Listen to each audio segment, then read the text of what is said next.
The Kindle Paperwhite is great for just zoning out and getting lost in your favourite fiction, devouring a book at a time. But if you have a bit of extra time, there are plenty of features in here that are worth digging into. I'm Cam Bunton from Pocket-lint, and in this video I'm going to show you some of my favourite tips and tricks to try on your new Kindle Paperwhite. It's worth noting here that the software is very similar on most Kindle models. Not everything works on every model, a lot of it will. So even if you don't have a new Paperwhite, there's still stuff in here for you to try. Number one is scheduling warm light. I had to start with this one, of course, because it is the biggest new feature on the new model of Kindle Paperwhite. The warm adjustment is great, but for many it's likely a feature you'd rather came on just in the evening when you're reading before bed. And there are two ways to schedule it to come on. You can either drop down the settings shade by tapping near the top of the page, then tapping the down arrow and selecting Schedule above the warmth slider, or you can tap the All Settings cog and select Device Options and then Warmth Schedule. To enable the feature, toggle the switch on and either choose automatic for it to switch on and off with the sunset and sunrise, or choose a manual time for it to be activated. And now adjust the warmth grade at the bottom of the page to customize how warm you want it to be. Next up is using your book cover as the lock screen. One feature recently added to most Kindle software is the ability to use the cover art of the book you're reading as the lock screen graphic. Simply go to All Settings, then Device Options, and now toggle on the switch at the top next to Display Cover. Number 3, page turning animations. By default, when you're reading, when you tap or swipe to go to the next page or go back to the previous one, it simply switches quickly without any sort of animation. However, you can enable one if you want to. So open the book you're reading and then tap near the top to bring up the toolbar. Tap the icon that looks like two letter A's and select More in the pop-up window that appears. If you scroll down this list by swiping, you'll see an option that says Page Turn Animation. Toggle this on and now every time you turn a page you'll see more of a transition between pages. Number 4 is useful and it's showing a clock while you're reading. Another feature that isn't on by default is having the clock constantly on display at the top of the page. If you're often one to get lost in your book and lose all track of time, you might find it useful to switch it on. Open the pop-up menu again by tapping that AA icon in the toolbar and select More. Now toggle the option near the top that says Show Clock while reading.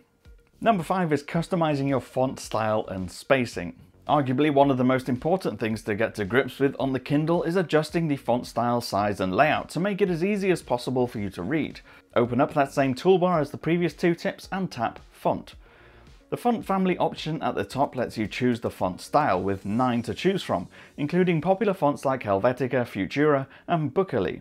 Once you've selected the one you want, you can adjust the weight by tapping plus next to the bold slider, and underneath that you can adjust the size. If you're struggling to read because the lines are too close together, you can change the spacing by tapping Layout, and now choose one of the spacing options with bigger gaps.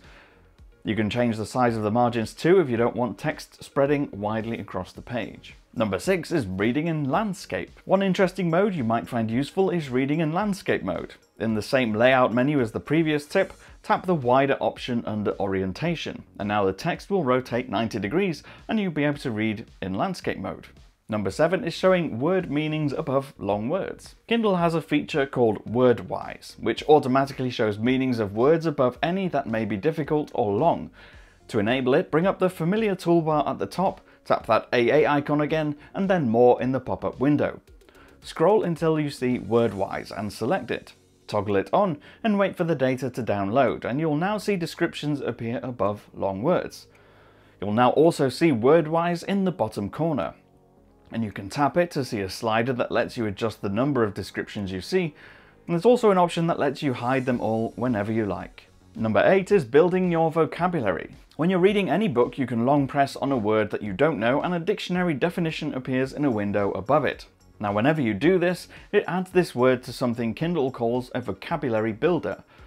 To find this list when you're reading, just tap near the top of the page and then tap the 3 dots in the corner and select Vocabulary Builder. And you'll see all the words you've learned or are learning. Tap on any word to see a dictionary definition, tap Usage to see where that word appeared and in which book, and if you want to, you can easily delete the word from the list, or when you're comfortable, you're familiar with that word, tap Mastered, and the word is moved to a mastered list. Number 9 is Quick Archive.